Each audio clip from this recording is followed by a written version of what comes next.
अब हम चलते हैं ग्रिड पे, आखिरी किताब पे। सर ये जो किताब है ना, ये एंजेला डकवर्थ की है। एंजेला डकवर्थ जो है वो मैं आपको बता दूं कि इसकी जो कहानी है ना वो अपने आप में ग्रिड है पूरी। ग्रिड का मैंने बता दिया मतलब क्या है, तहम्मुल, अल्टीमेट लेवल ओवर द सब्र।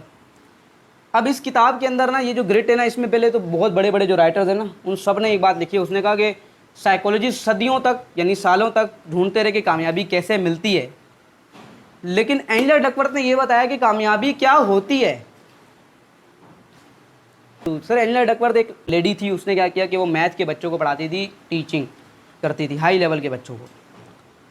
उसने एक चीज़ नोट की, उसने कहा देखा कि जो लोग टैलेंटेड हैं यानी दिमाग से तेज़ हैं, इंटेलिजेंट है, स्मार्ट हैं, उनके नंबर अक्सर औकात कम आते हैं बनिस्बत उनके जो लोग डल हैं लेकिन मेहनती हैं।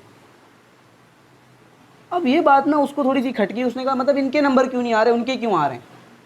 अच्छा उसको ना यहाँ पे कुछ, उसने बोला कुछ ना कुछ गड़बड़ है। उसने कहा फिर मैं ना ऐसी जगह जाती हूँ जहाँ पे हाई लेवल का मतलब कंपटीशन हो।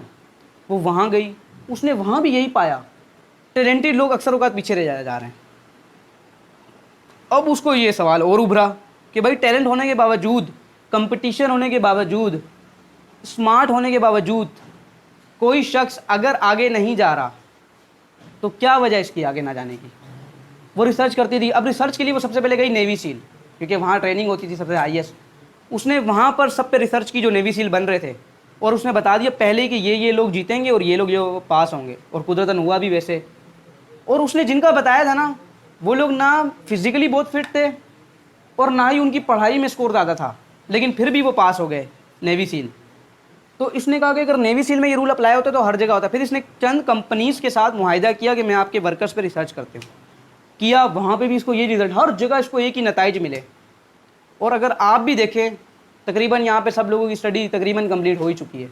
आप देखें कि वो शख्स जो स्कूल में इतना ज़हीन नहीं था, लाइफ की किसी एक स्किल को पकड़ के वो आगे निकल गया होगा। अब उसने ये बात सोची कि यार ये तो कोई एक और चीज़ है जो कामयाबी लाती है, ना टैलेंट लाता है ना स्मार्टनेस लाती है। जब उसने ढूंढी तो उसको जवाब इसमें मिला।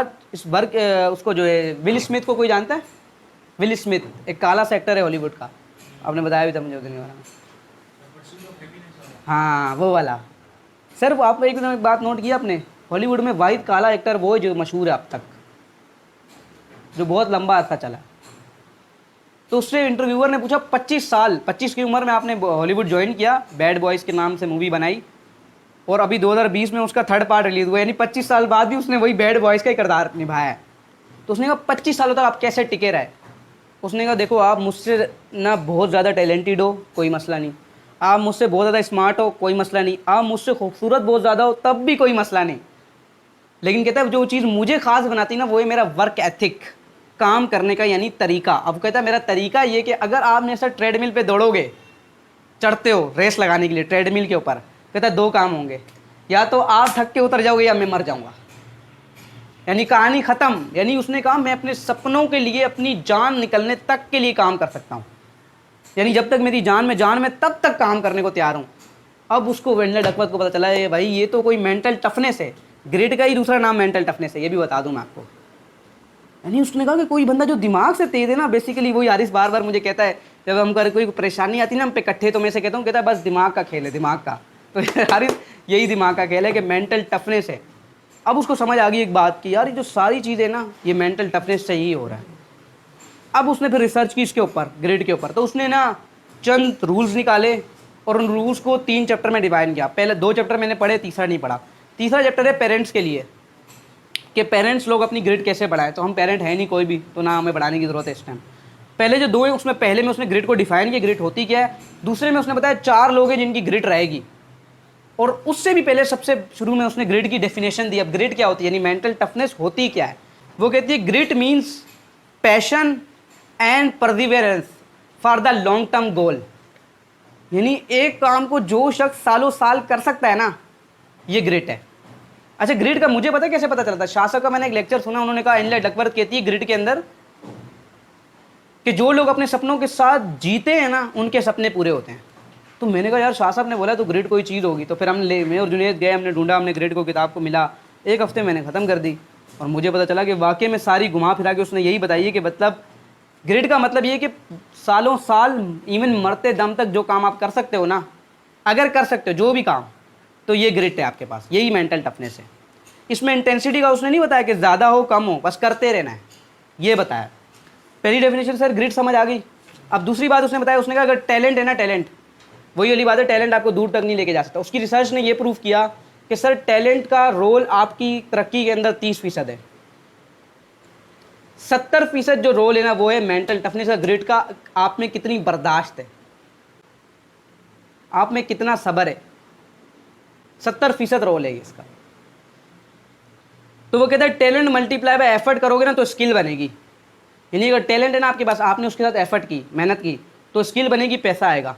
लेकिन कहता है अचीवमेंट तब तक नहीं आएगी जब तक उसी स्किल के ऊपर एफर्ट लगाओगे। क्योंकि एक चीज़ आपको आती है, उसके बावजूद भी आप उस चीज़ को ऐसे करते हो जैसे आपको नहीं आती, मतलब पूरी जान लगा के, तब जाके अचीवमेंट मिलती है। तीसरा पॉइंट, और यही ग्रेट है।